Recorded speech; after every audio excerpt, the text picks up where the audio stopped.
Hello and welcome to the BMW M4 GT3 Gen 2 setup video. If all you're after is the setup sheets, feel free, head off to the last minute or so of the video. You'll find the setup sheets there in both rates and in units, depending on how you work. For those that want a bit more of the detail, that's what's going to come up now. So, going to chat about the car in its default state and how we found it and the things we felt needed a little bit of work.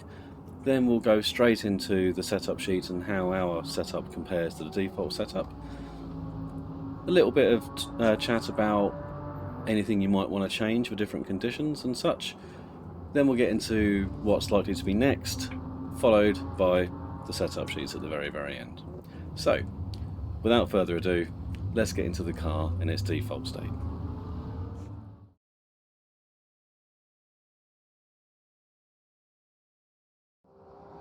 In its default setup state, the car is actually okay. It's not too bad at all in terms of its feeling, but it's not fast.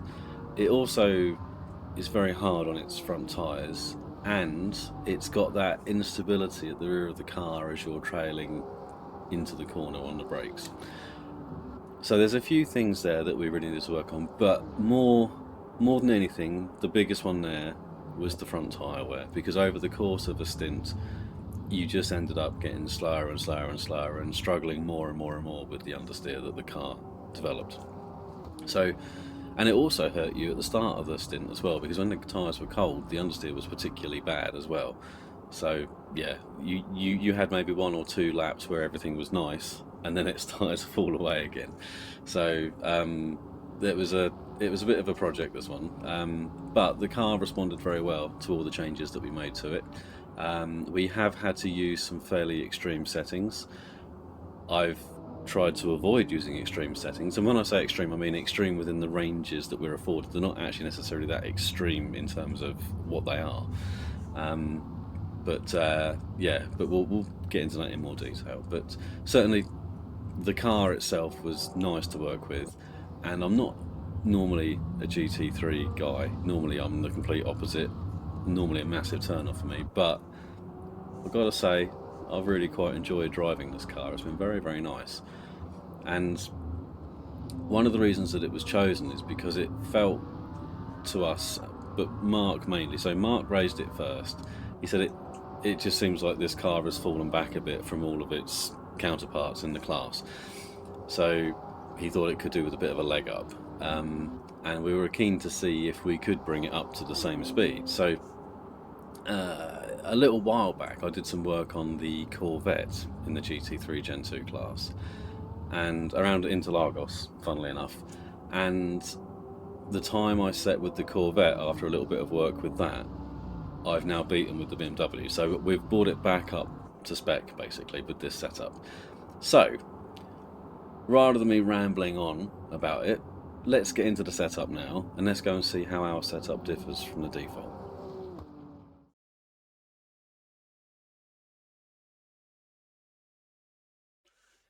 I'm going to keep this bit a bit more generic compared to normal. We'll get into the detail of it in a little bit. So our tyre pressures were reduced a little bit, fronts were reduced a bit more than the rears, so they're a bit more aggressively pressured now. The brake pressure was dropped a little bit just to make it a bit more friendly on the front end. The brake bias stayed the same. The duct openings for the brakes were opened up, more for the front than they were the rear. We had to really increase the front ducting compared to the rear because once again the rears were running overly cold. The rear downforce was dropped a lot because it understeered like a pig in the high speed.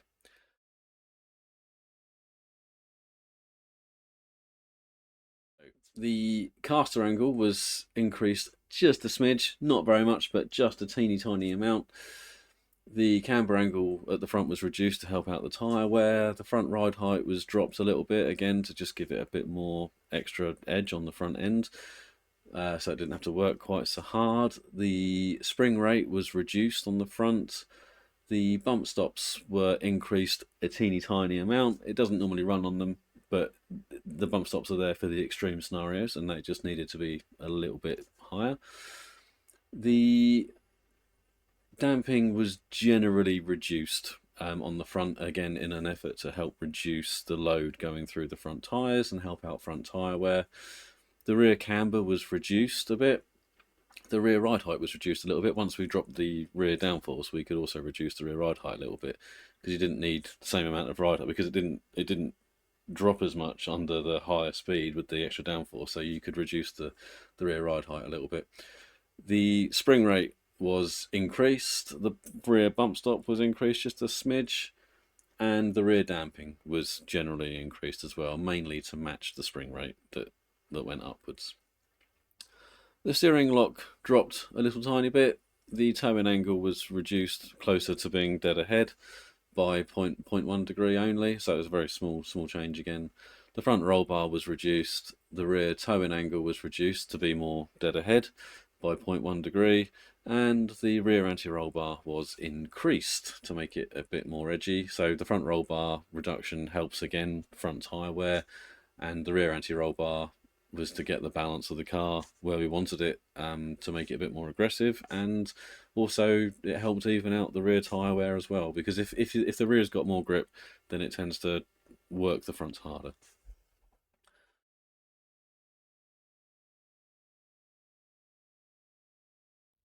In the drivetrain, we've increased the fuel level to 50 litres. That will see you good for half an hour in most circuits. There'll be the odd circuit that's like super fast, which it won't suit, but most circuits it'll be fine. Fuel map of 1, boost pressure and radiator opening have stayed the same. So is the engine braking. Traction control has been dropped a fair bit from 6 to 1, but 1 is plenty. You don't need more than 1 unless it's wet. You don't need more than 1. Anti-lock brakes have stayed at 8, and that's in an effort again just to help those front tyres out a little bit. It helps you run the brake bias a bit more rearwards than you otherwise would do, to then take a bit of pressure off the fronts. The gear ratios have stayed as they were. The diff, the clutches have stayed at 6, and the preload has been increased a fair chunk to 280 Newton meters. So that's the basic setup.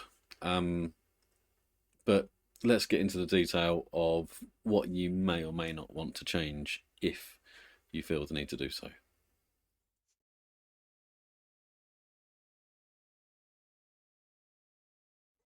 So you tried the car, you tried the setup, not quite where you want it to be, or oh, I wish it did that, I wish it did this.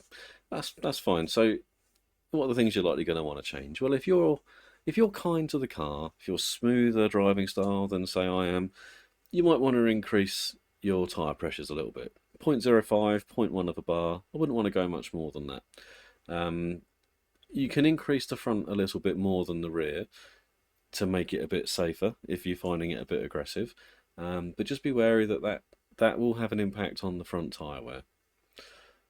The brake pressure at 86 for us, you could easily run that higher. And in fact, if you're racing, say at Bathurst, and you've got a big stop, say at the end of Conrod for the chase, you probably want to increase the brake pressure anyway, just to allow you to stop in a shorter distance. The brake bias is very much a track specific setting, so 58% is where it was for Laguna Seca. At Interlagos, I needed it to be between 55 and 56, but I've left it at 58 because err on the side of caution. It's safest that way. It's better to give you a setup which has a more forward brake bias than it is one that's too far rearwards, because it's just a safer setting. The brake ducts will be needed to be tuned, so where they are now is it's a nice safe setting. If it's really cold or if it's wet, you might want to bring them down a little bit. If it's really, really, really hot, you might want to move them up a little bit. These are set again for the Laguna Seca conditions, which was very hot, so you're not going to really want to go much more open than this, but you might want to go more closed off than this. And I would probably maintain the difference between what's there now and just move them both back or up equally. Rear downforce, you may or may not wish to increase or reduce that depending on how you like the car, but only do it for the high speed stuff, clearly. But again, it's a very, very simple change. If you want it a bit safer on the high speed, increase it. If you feel like it's a little bit understeery on the high speed stuff, then you can drop it down to 1 again. But yeah, just be wary with the rake changes and stuff like that when you do change it. But it's a sensible change to make for the high speed stuff if you need to.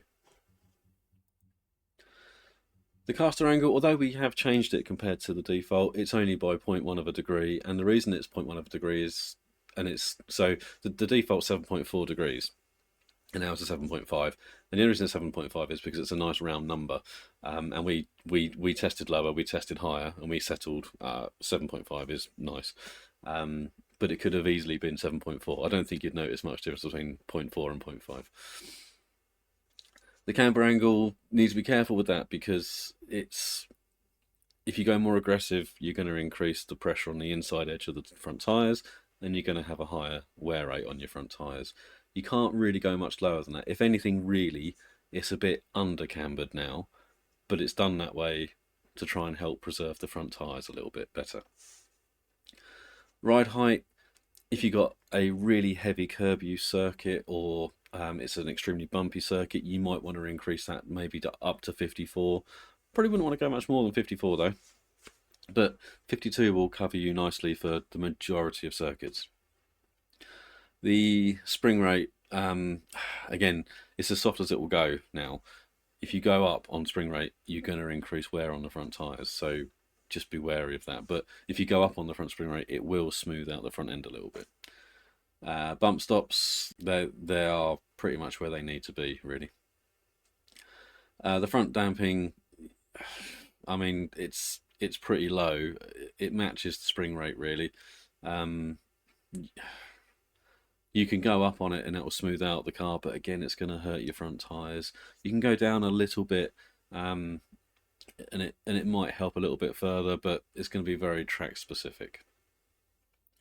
Rear camber angle, it's nice where it is now. It's probably maybe a fraction under cambered at the moment, but it gives you a nice feeling of traction and stability at the rear of the car, especially coming out of the slower stuff. So we felt that was a really nice place for it to settle.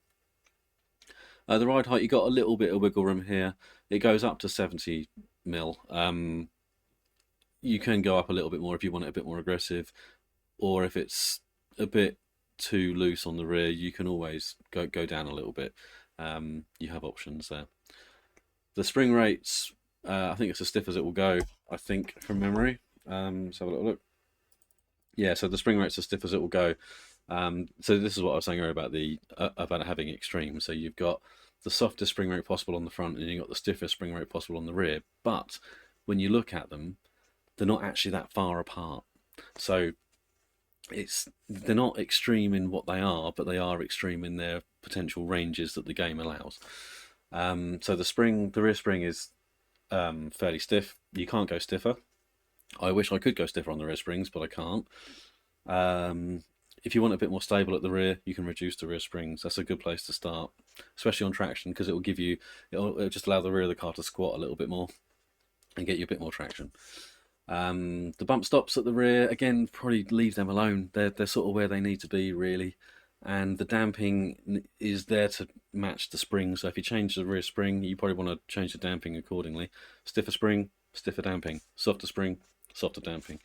Now, the rear damping now is probably a fraction over damped. If you were to look at the traces and the histogram things, I think you would probably say that they're slightly over damped, and actually you'd probably say that the fronts are maybe slightly under damped as well. But again, it's all part of just trying to even out the tyre wear. This is where they needed to be to even out the tyre wear, rightly or wrongly. The steering lock, changed it a little tiny bit, but if you want it a bit more aggressive, you can increase the number. If you want it a bit less aggressive, you can decrease the number. But basically, you're looking for the car to feel like it's matching your input in terms of not the on-screen steering wheel matching your input, but the way that the car moves and reacts to your steering wheel. It's intuitive to where your steering wheel movements are. That's what you're looking for. Towing angle, I probably wouldn't touch it, to be honest with you. It's nice where it is. Front roll bar is as low as it will go, and it's again there for tyre wear purposes. everything on the front of the car is all about trying to reduce the front tyre wear, basically. You can increase it if you're finding it a bit too aggressive. So you can increase that. That'd be a good place to start, along with the springs or the damping. You know, you have options there to, if you want to make it easier to drive, you've got options galore. If you want to make it more aggressive, you're a little bit stymied. Rear towing angle has been reduced a little bit. You can increase it to make it a bit more stable. I wouldn't suggest going to zero. It's a bit dodge. You wouldn't do it in real life. You probably get away with it in the game, but in real life, it's a bit dodge to have zero, I would say, unless you've got a live axle. The anti-roll bar's been increased a little bit. It's but again, a really good one to play with, the anti-roll bar. So if you want it a bit more stable, you can reduce it. If you want it a bit more, if you do want it more aggressive, you can increase it a little bit. Which is so you've got options, but you're much more limited. So you can, for example, you can raise the rear ride height. If you want it more aggressive, you can raise the rear ride height. You can increase the rear anti-roll bar. You could potentially reduce the rear toe-in to 0, but I probably wouldn't recommend doing that. I certainly wouldn't do that one first anyway. In the drivetrain, well, fuel is fuel. I mean, you got to finish the race, haven't you? Your fuel map and your boost pressure. The car's quite a weapon in the straights. And if you've got a proper endurance race going on where you've got hours in the seat, you can probably get away with reducing the boost pressure or the fuel map just to help save the engine points racking up on a really long distance race. So it's quite nice to have that in your back pocket where the car's already pretty damn good there. The radiator opening, the engine temperatures and stuff ran fairly nicely at 80%. But if it was really, really cold, you probably want to close off a little bit. And if it gets really, really hot, you probably want to increase it a little bit. 80% was fine for half an hour at the Laguna Seca race. If I was doing a big endurance race there, I would probably increase that maybe to 85 to 90%, maybe. But it was something I would have to look at. But that's the sort of thing you're looking at. It's a good all-round. 80% where it is, you're not really going to have to worry about it too much. Traction control. Now, I said earlier, the one's fine, you won't need it. But to be anything other than that unless it's wet. However, if you went to, say, Sebring and it was really bumpy, you may benefit from increasing the traction control a little bit. It would certainly make it easier over the bumps. It would make it more consistent, and it would also help your tyre wear on the rear over the bumps at Sebring or somewhere like Sebring. Anti-lock brakes at 8, and also if it was wet, definitely increase the traction control. And don't be shy about increasing it up to as far as 8 if you wanted to. It's all about just getting forward drive in the wet, isn't it? So yeah, if it was really, really bumpy, I would consider running traction control, say up to 4, say at Sebring. And if it was wet, I would consider running traction control up to, say, 8-ish to match the anti-lock brakes, basically. The ABS is set high, similar to the same reasons what we had with the JCW, in that it allows you to run a more rearward brake bias to what you would ordinarily run, which again helps save the front tyres a little bit. So the ABS is a very key component of this setup. Now, if we had different ranges in our suspension where we could, make the car more aggressive, we would probably reduce that down and not use that as a tool. But because we haven't really got much other choice, that's what we've done. And yes, there may be other solutions for it that work as well or better. We haven't found them, but at the very least, this will be a really good springboard for you to then go and take that work on and go and give it a go. And if you do find something like that, just let us know. We're not precious about these setups. We put a lot of time into them, yes, but we don't know these cars inside and out. I mean, like, we spend a good amount of time in them. We spend long enough to really truly understand what we're looking for, but we can't possibly explore all the different avenues which are available. So if this becomes one of your favourite cars and you then go and explore all those different avenues and you find a different solution that's better, we would love to hear about it. Send us the setup, let us know what it is, we'll give it a go, because this is all about trying to get people happier with the cars that we have. The gear ratios can be changed, so we haven't changed them. These are all as per default. But if you're on a really long circuit, you want a smaller number. I would probably only change the final drive because the gaps between the different gears is nice, whereas the final drive is sort of like an overarching ratio that which affects all of them. You know, so if you're on a big circuit, I would make it a smaller number, and if you're on a small circuit, I would make it a bigger number on the final drive. Um, so a bigger number will give you a lower top speed but a faster 50 to 100 speed, and a smaller number will give you a higher top speed and a slower 50 to 100 speed. So, sorry, time. So onto the diff. So we left the clutches at 6. 8 is faster, but it's not as easy and it's not as friendly. Um, I, if you're really, really good, you probably get away with it. Um, if you're like me and you're competent, 6 is a nice, good rounded number. And the difference isn't big enough for me where the gain of having 8 is really worth the risk of having 8. We also found as well that the preload needed to be increased a fair chunk, and we did that based upon braking stability. So we took the car to Termas Rio Hondo, which has got a lot of trail braking in it, and did a massive test with all the different clutches available to work out how much preload was needed to just prevent the rear from moving under brakes. And 6 clutches required about 280 Newton meters, and that was where the rear of the car was nice and stable on the brakes. Less preload introduced more instability. A higher preload made the rear of the car more stable on the brakes. But preload does come with the downside of tyre wear, which in this case, in this car, wasn't a problem because the rear tyre wear wasn't our concern. But if you've got a car where the tyre wear is a concern at the rear of the car or the driven axle, then the preload is an area where you really want to consider, compromising on that, where you might want to consider driving around the braking instabilities. But yeah, that's something to play with. But basically, the larger the number of clutches you have, the less preload you need, and the more preload you add, the more stability you have under braking. The less preload you have, the more instability you introduce under braking. So yeah, there you go. Right, that's the setup. That's what I would change. I suppose actually, if it was wet, I would look to change traction control, and I'd probably look to reduce the rear spring rate and anti-roll bars and damping.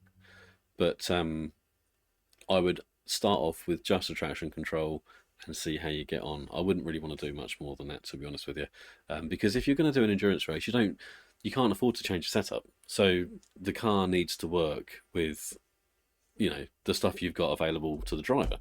And in my work, I was always able to drive the car nicely with just an increase of traction control in the wet.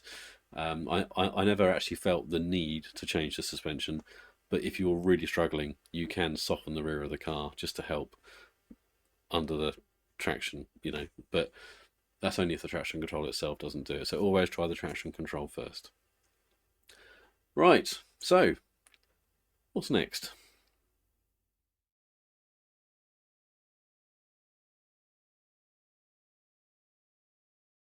So, what's the next car? Well, life for me at the moment is going to be turned upside down for a period of time. So I don't actually know when the next video is going to be, and it could well be quite a while. There's a number of things I can do. I know Peter's got a little project on with GT3s at the moment, which he's working on, and we may or may not be in a position to share that at some point. A car that piqued my interest very recently off the back of a recent comment on another video was the GT1 Porsche 911 from 1998. Quite a cool car. I gave it a little go. It was quite nice. It might be quite a nice car to work on, an interesting project to work on. Another option was the GT4 Aston as well. And a part of me also where are they? Where are they? There we go. Another part of me also wouldn't mind doing a little bit of karting as well. So really, who knows what's going to be next? But yeah, whatever it is, don't expect it in the imminent future, because it probably won't happen, because there's rather big changes in life coming my way. But yeah, in the meantime, though, I will leave you with the setup sheets in both rates and in units. And until the next time, whenever that may be, thanks for watching. Thanks for supporting. We'll see you later.